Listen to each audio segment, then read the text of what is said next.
Hello दोस्तों, कैसे हैं आप सब। दोस्तों, एक बार फिर से आपका स्वागत है हमारे चैनल पे। और हमेशा की तरह मैं जानती हूँ आप फिर से हमारे साथ जुड़ गए हैं कमाल की जानकारियाँ पाने के लिए। तो आज का टॉपिक है हमारा एक बहुत ही इम्पॉर्टेंट केमिकल के ऊपर, जिसके बारे में आप बचपन से पढ़ते आ रहे हैं।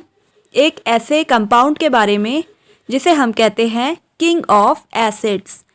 बताइए कौन सा एसिड है वो। हाँ दोस्तों, उस एसिड का नाम है सल्फ्यूरिक एसिड यानी H2SO4। जी हाँ, हमारा वही पुराना और ख़तरनाक दोस्त जिसके बारे में हम काफ़ी क्लासेस में पढ़ते आ रहे हैं, लेकिन यहाँ पर हम थोड़ा विस्तार से इसे जानेंगे।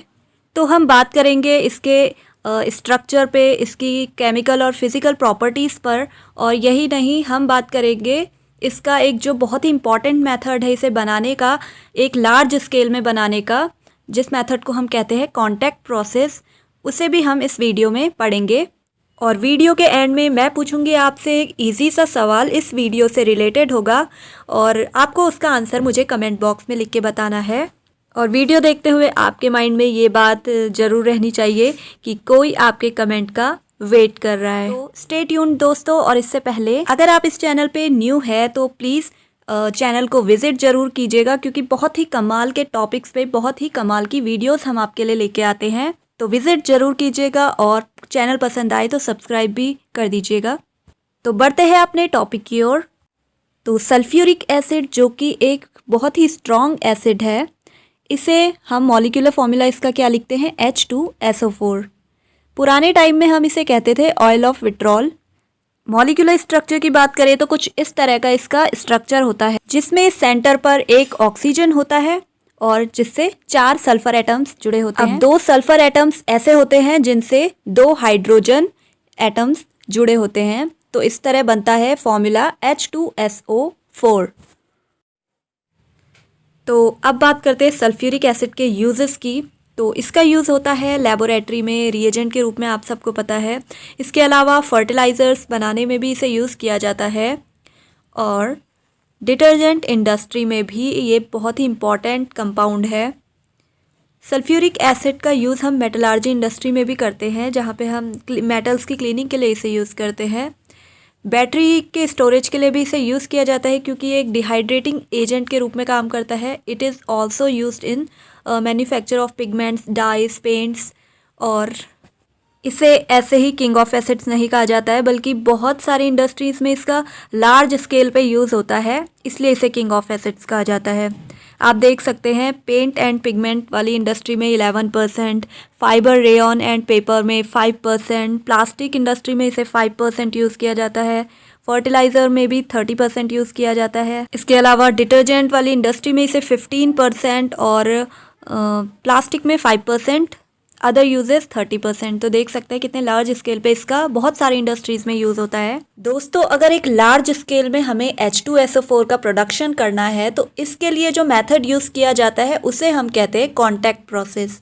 ओके, तो कॉन्टैक्ट प्रोसेस को हम अब पढ़ेंगे।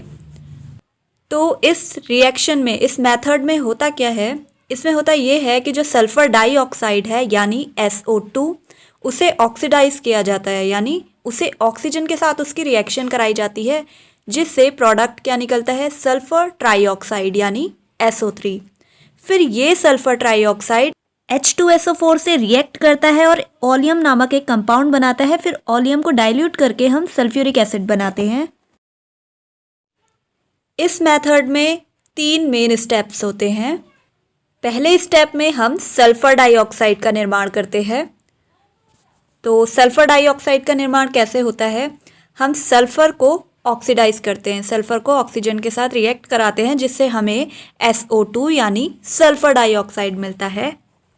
दूसरे स्टेप में हम सल्फ़र ट्राइऑक्साइड का निर्माण करते हैं। और कैसे करते हैं, हम सल्फ़र डाइऑक्साइड को ऑक्सीकृत करके, ऑक्सीडाइज करके सल्फ़र ट्राइऑक्साइड बनाते हैं, जिसकी रिएक्शन स्क्रीन पे आप देख सकते हैं।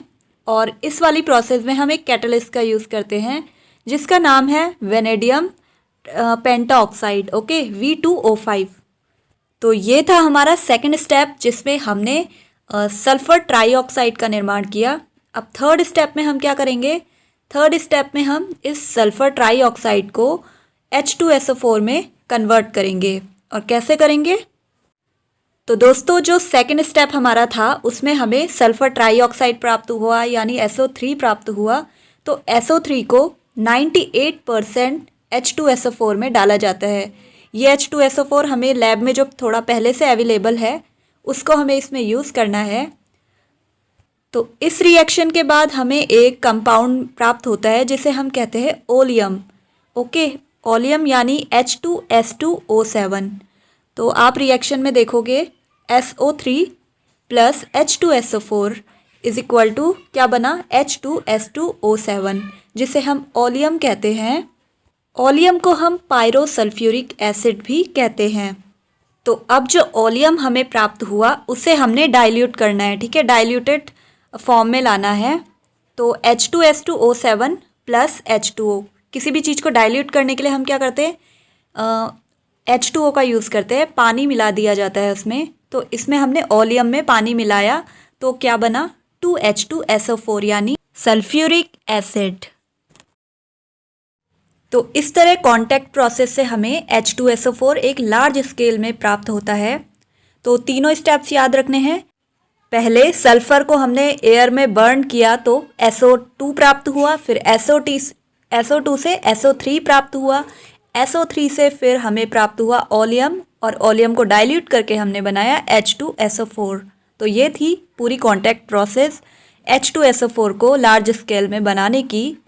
तो अब जब हमें H2SO4 प्राप्त हो गया है तो अब हम इसकी फिज़िकल प्रॉपर्टीज़ ऑब्ज़र्व करेंगे कि किस तरह से ये दिखता है, कैसे स्मेल है इसकी, कैसा टेस्ट होता है।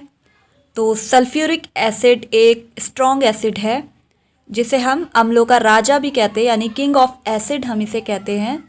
तो ये दिखने में तो कलरलेस होता है, इसकी कोई स्मेल नहीं पाई जाती है, कोई ऑर्डर नहीं पाया जाता है, तो इसे ऑर्डरलेस होता है ये, और थोड़ा कंसनट्रेटेड फॉर्म में पाया जाता है, गाढ़ा गाढ़ा सा होता है, और तेल जैसा चिपचिपा होने के कारण जो एंशिएंट टाइम में हम इसे क्या कहते थे? ऑयल ऑफ विट्रॉल कहते थे। पहले जब इसका नाम नहीं पता था ना कि ये सल्फ्यूरिक एसिड है तो हम इसे ऑयल ऑफ विट्रॉल कहते थे।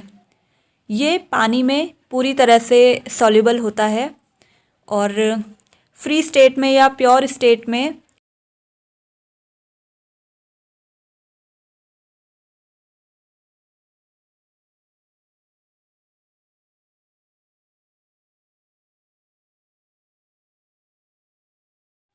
और इसका बॉइलिंग पॉइंट होता है 337 डिग्री सेल्सियस।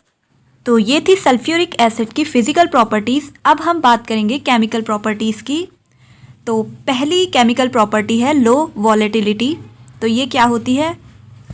वॉलेटिलिटी का मीन्स है कि ये इवेपोरेट जल्दी नहीं होता है, सल्फ्यूरिक एसिड जल्दी इवेपोरेट नहीं होता है, मतलब ये नॉन वॉलेटाइल या लो वॉलेटाइल है।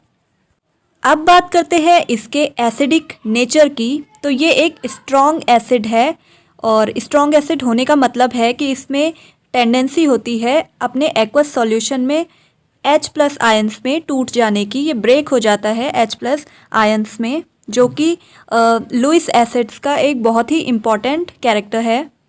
तो अब नेक्स्ट केमिकल प्रॉपर्टी है स्ट्रॉन्ग एफिनिटी फॉर वाटर, यानी ये वाटर के साथ इसकी काफ़ी अच्छी फ्रेंडशिप होती है। स्ट्रॉन्ग एफिनिटी का मीन्स है इसमें बहुत स्ट्रॉन्ग एबिलिटी होती है एटमॉस्फेयर से वाटर मॉलिक्यूल्स को अपनी ओर अट्रैक्ट करने की। इसलिए हम इसका यूज़ डिहाइड्रेटिंग एजेंट के रूप में भी करते हैं, जिसे हम अभी आगे देखेंगे। तो सल्फ्यूरिक एसिड किसी भी ऑर्गेनिक मॉलिक्यूल से वाटर मॉलिक्यूल्स को रिमूव कर देता है। जैसे कि आप स्क्रीन पे एक रिएक्शन देख रहे हैं जिसमें कार्बोहाइड्रेट्स को H2SO4 ने दो मॉलिक्यूल्स में ब्रेक कर दिया है, कार्बन और वाटर। तो अब नेक्स्ट प्रॉपर्टी है ऑक्सीडाइजिंग नेचर। पर ऑक्सीडाइजिंग एजेंट होते क्या हैं? ये ऐसे कुछ पदार्थ होते हैं जो अपनी इस क्षमता के कारण अन्य सब्सटेंसेस, अन्य पदार्थों के इलेक्ट्रॉनों को खींच के आसानी से ग्रहण कर लेते हैं। तो ये पावर सल्फ्यूरिक एसिड की काफ़ी स्ट्रॉन्ग है, बहुत ही अच्छा ऑक्सीडाइजिंग एजेंट है। मेटल्स और नॉन मेटल्स दोनों को ये ऑक्सीडाइज कर देता है।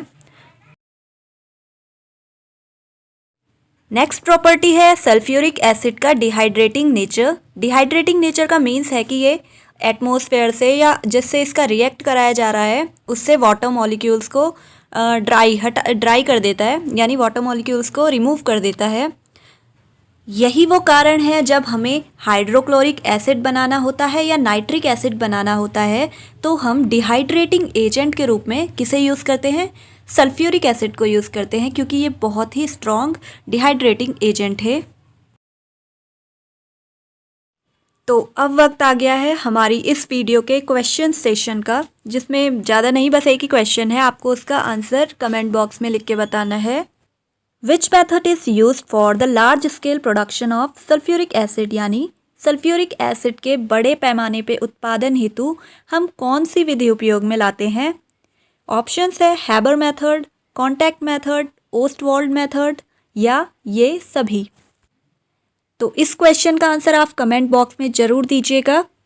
और आज की वीडियो में इतना ही दोस्तों, मिलते हैं अगली वीडियो में कुछ नई इन्फॉर्मेशन के साथ।